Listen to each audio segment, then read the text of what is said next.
Welcome po sa BIMS app How to Tutorial 22.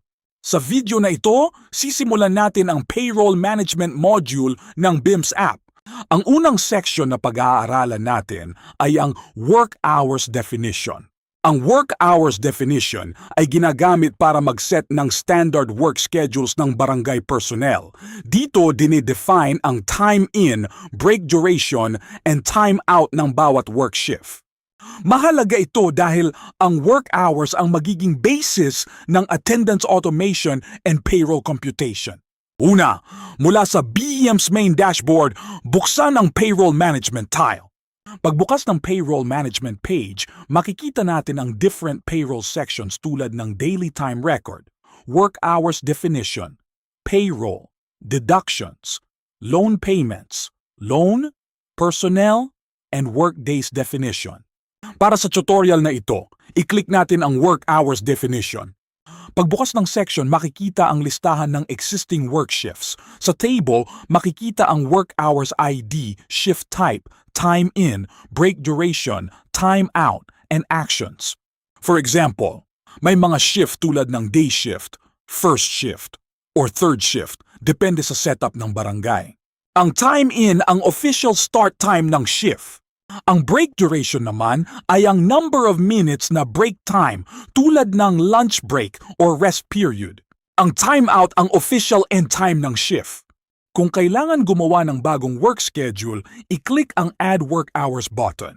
Dito ilalagay ang shift type, time in, break duration, and time out. Halimbawa, kung regular office schedule ang gagawin, pwedeng gamitin ang day shift with time in na 8 a.m., break duration na 60 minutes, and time out na 5 p.m. Kapag tama na ang information, save the new work hours record.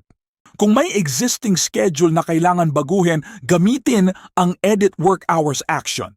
For example, kung mali ang time out or break duration, pwede itong i-correct through edit. Kung may schedule naman na hindi na ginagamit, pwedeng gamitin ang delete work hours action. Pero bago mag-delete, siguraduhin muna na hindi na ito kailangan sa payroll setup or attendance automation. Mahalagang maintindihan na ang work hours definition ay may direct impact sa payroll.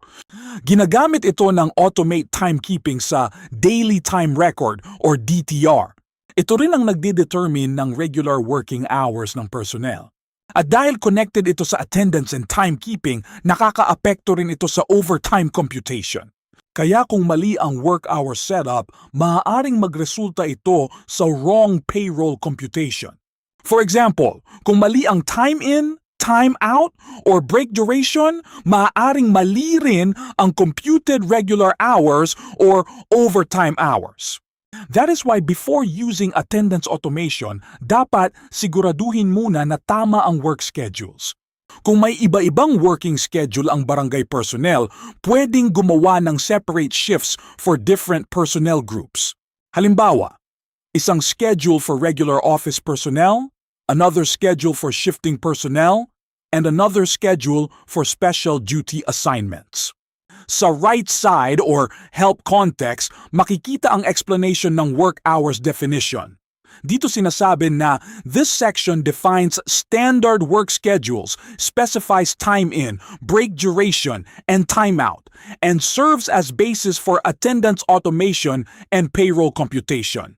In summary, ganito ang basic process. Open payroll management, go to work hours definition, review existing schedules, click add work hours kung gagawa ng bagong shift, define time in, break duration, and time out, then save.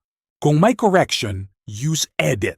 Kung hindi na kailangan ng schedule, use delete, but only after careful checking. The work hours definition section helps make attendance automation and payroll computation more accurate. For now, ito muna ang tutorial on how to define work hours for payroll in the BIMS app. Pwede nyo rin pong subukan ang BIMS app mismo. Punta lang po kayo sa BIMS website portal https://epfcomposite.com tapos i-click ang Launch BIMS app button. Pagkatapos po, lalabas ang login page. Para makapag-login pansamantala, gamitin lang po ang login credentials na nakasulat sa itaas ng login page. Ang BIMS app po ay online daily from 8 a.m. to 8 p.m. for evaluation.